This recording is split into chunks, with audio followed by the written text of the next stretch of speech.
So, welcome back to my channel. Bit of a different video for today. If you've been living under a rock, Australia's on fire. And it has been for some time, although it does seem that the media is kind of just picking up on it now. And I've been seeing a lot of people messaging me and commenting and asking my opinion on everything. So I wanted to make a video today to explain what is happening, why it's happening, my experiences, and then what you can do to help. And then I'm also going to throw in some like tips and tricks if you're someone in need who's being threatened by bushfires, because unfortunately I've been there. So currently there is 11.5 million hectares of land being burnt in Australia from bushfires that started in July. Yesterday, which was Saturday the 4th of January, Penrith was the hottest it's ever been on record at 47 degrees. I'll put in Celsius on the screen, and Australia was officially the hottest place on earth yesterday. So far there are 23 people who have died and 26 people still missing. There's currently a fire on Kangaroo Island which has been regarded as unstoppable, and it's just going to burn the entire island until there's nothing left, which overall the 11 million hectares has resulted in 500,000 animals dying, which breaks my heart. A lot of them are kangaroos, koalas, all the ones you expect, but there's a lot of dogs who are cattle dogs, and they're not leaving their herd because they're trained to stay with their sheep or their cows or whatever they're guarding. There's been reports from firemen who have found burnt, charred corpses of the dogs against the fences because they couldn't get out. Yeah, it's hard. The wall of fire in some areas is as high as the Opera House. I'll put in however many meters that is, but like, it's tall. If you've ever been to the Blue Mountains, the fire there was from the base of the floor of the forest to the top of the cliffs. I've seen videos of fire tornadoes, firestorms. I personally have had friends and family back in Australia that have been evacuated, and I'm getting updates from them. We're constantly on their situation, and it's scary because it's a fear I know too well. Air pollution in Sydney was actually equivalent to smoking a pack a day, which is awful at the best of times, because if you're a smoker, that means you're smoking 2 packs a day. But I think of all the children, the babies, the pregnant women, elderly people with respiratory issues, asthma, trying to just live. And like I said, this fire started in July and it is January. January and February are the hottest months in Australia. If you forgot, July is actually our coldest month. July is winter. So you can see how bizarre and an anomaly it is for a fire to break out in July to this magnitude. It's now crossed 3 states. It's in Queensland, Victoria and New South Wales. 1,365 homes have been lost. There's something like 3,000 property, like when you count cars and sheds and everything, but I'm talking homes, family homes. So that's all of like everything they own is now gone. The other factor is that it's Christmas. So there's, out of those 1,500 houses, every Christmas present and everything just got ruined, which I know is so trivial, but like I just think of the children who were probably looking forward to Christmas, and then not only did they not get Christmas, they lost everything. And it's so heartbreaking, and it happens every year, and that's what's so awful. Yes, this is the worst one in a long time, but there's always very bad fires in December, right before Christmas. It would be rare for houses not to go up and people not to lose everything right before Christmas and New Year's. There's a lot of people who have died of older people. They're all in their 60s, 70s most of the time. There are some younger firefighters, but the people who are civilians are older. They're people that couldn't get out or stayed with their homes. It's really bad. I wanted to make the video because I wanted people to understand what it's like from someone who has lived there. I'm not living there now. If this is your first time here, I live in the UK now. I moved over in May.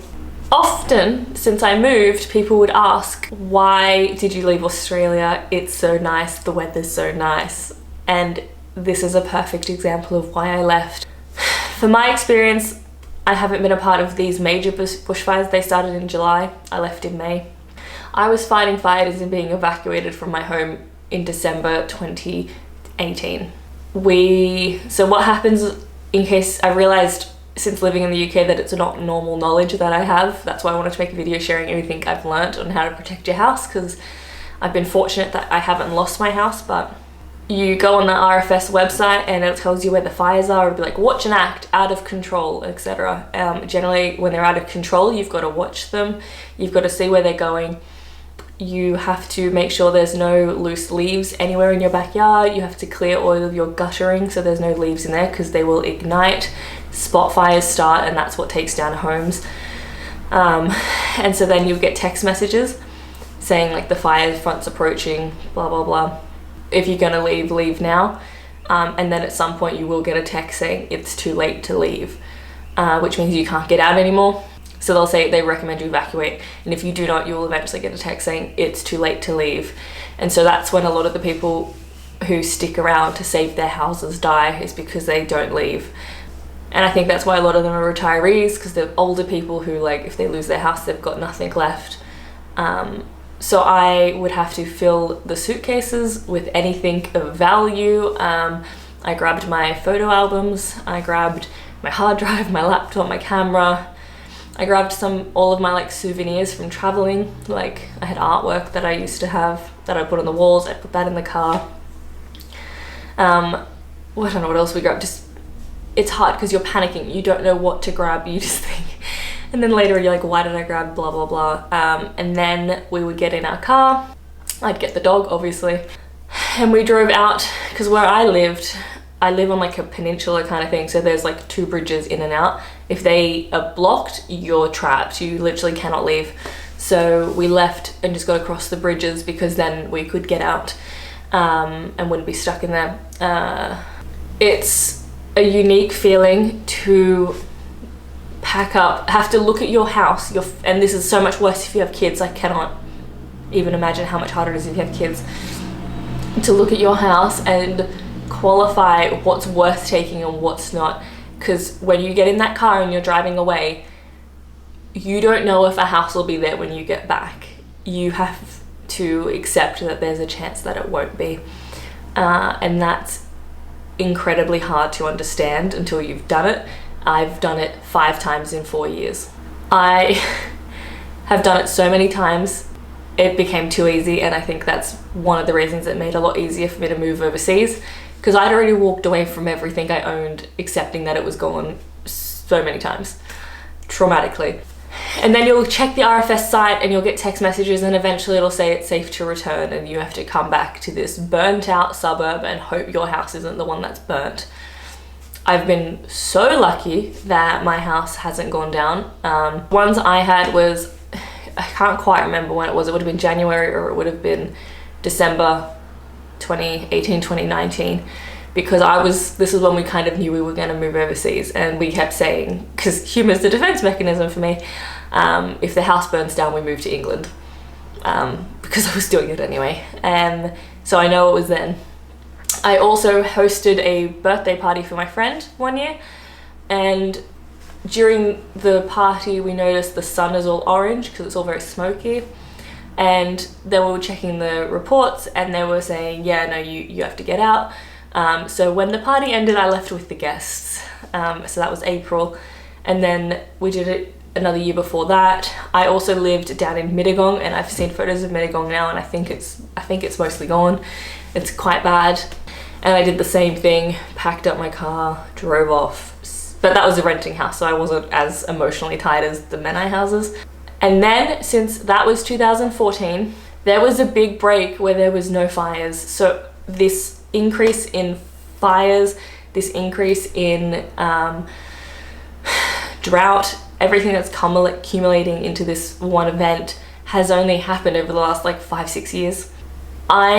In 1994, I was 5 years old, and a big fire went through my suburb, the same suburb I lived in 2018.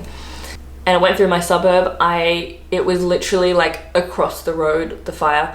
And I was 5 or 6, and my mum sent me to a friend's house with the dog, and she went back to fight the fires. I don't know where my dad was. My nan was there hosing something down.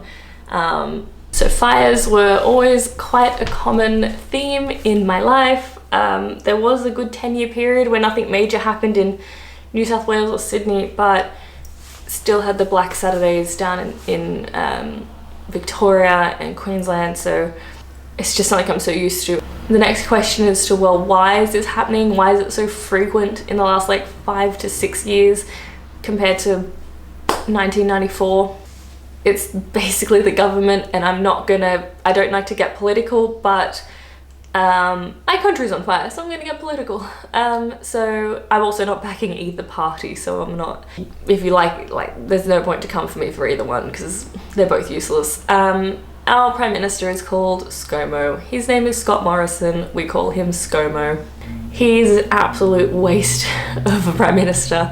He famously stood in court and held up a piece of coal and said there's nothing wrong with it. He's also approved Adani mine, which will cause the Great Barrier Reef to be basically destroyed. He's a big advocate for oil and coal. Also defunded a lot of the fire safety regulations and organizations we have in place. So they have defunded it. There's less firemen. We have every region had a fire manager who used to manage backburning, basically things to prevent something like this happening. He fired them. Then the media likes to blame the Greens.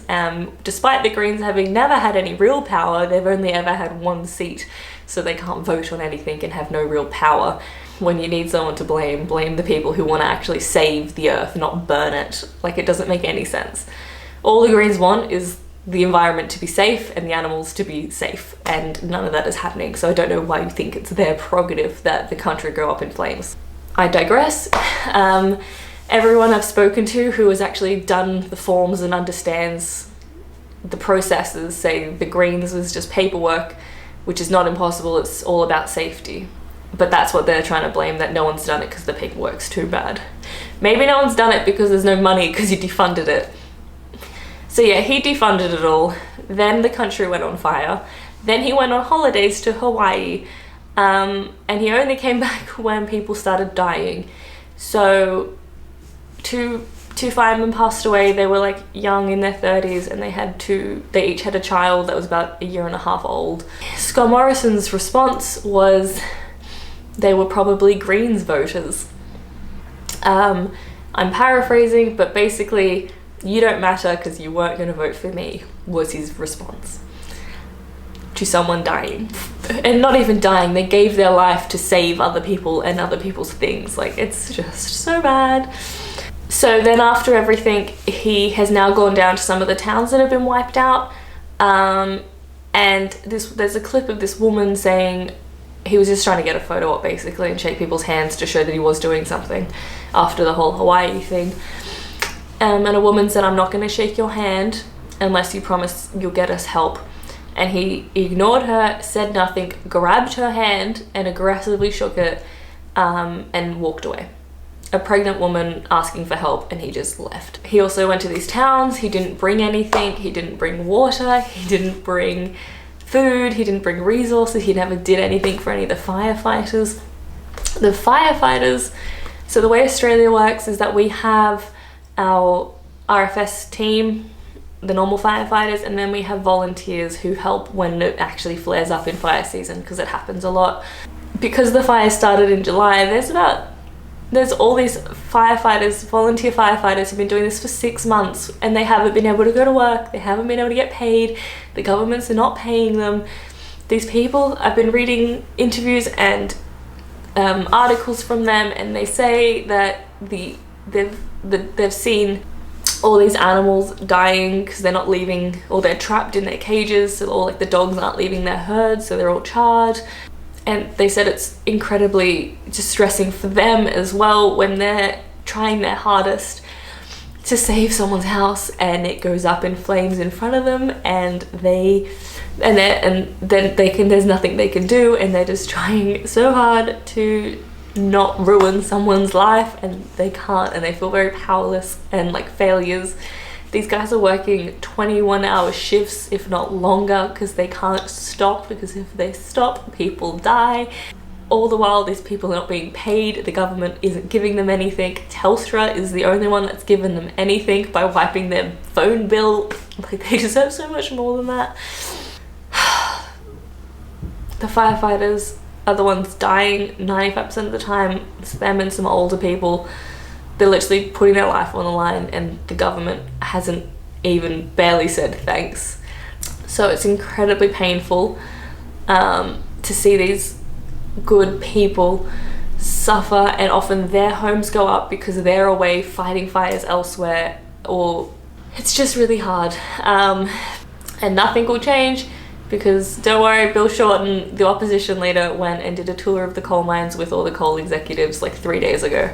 So he's just as bad as ScoMo. I think if he was Prime Minister, it would be just as bad. So you really can't win. They even privatized water so that the towns that are going up in flames have to buy their water from the coal companies that the government sold it to. And the coal companies are the ones causing the fire. It's just such a mess. I'll try to be more positive. I know this isn't no normal video, I'm normally way more upbeat, but I wanted to make this video so that I could potentially help from abroad, because I'm so far. So I'm going to put all of the links to donate below. You can donate money if you're from abroad, even if it's just a few pounds or a few dollars. Everything goes towards providing things for the firemen, who are doing absolutely everything they can, and for the people who have lost everything. A lot of these people, if they're farmers, which I'm not I'm not really a supporter of a farmer because of my life, but I do think they need support when their entire livelihood literally goes up in flames and they have no way of making money now, even if their house survived. It's just, so all of the funds will go to help people who have been impacted. If you are Australian, there will be links below where you can donate things, so food, water, even just like household stuff for people that have been evacuated and can't go home yet, like toothbrushes, whatever you've got. And now my last point is fun things I've learnt to do for my house, because fire threat has always been prevalent in my life, and I realised this isn't general knowledge, so I'm going to share my tips on how my house hasn't burnt down. So the first thing you're going to do, you're going to clear the gutters, get rid of any leaves. Then you're going to get some tennis balls. You're going to put them on top of the drain pipes. Then you're going to flood the gutter, and then you're going to that will create a moat around the top of your house. You'll also hose down the top of your house, particularly if it's terracotta. It is porous. It will absorb that water, which will prevent it from going alight. Then you will get anything that holds water, buckets, bins. I had protein buckets. You get those and you fill them up with water, and you put them in the perimeter of your house, not your property, your house. And then that way, when the firemen come, they can get them to throw out any spot fires that turn up, and it'll also create more of a wall of water from it getting to your house. Also, if you leave your hose on and out uncoiled, so that when the firemen come, they can save your house as well. They're all the things I've done when I've had to evacuate, and my house has always been there when I came back. So I hope at least that helps you, and if not, this video has given you a bit of perspective as what it's like to live through these bushfires, because although they started in July, I don't believe they ever really stopped since December last year. So if you liked this video, give it a thumbs up. This isn't my regular video, sorry, it was something a bit important to me and a bit special that I wanted to make a video on and see if I could help at all. Tell me in the comments below, if you're Australian, what's it been like for you and where are you from, because I know it varies drastically. Australia is very big. And if you've got any tips for anyone else, put them down, like my clogging your gutters thing, do that. And if you're not from Australia, tell me in the comments below what the media coverage of the Australia bushfires has been like for you where you are, because I don't know how much it's getting into the mainstream. And if you want to see me next time, subscribe, but I will definitely be in a better mood, I promise you. So thanks for watching.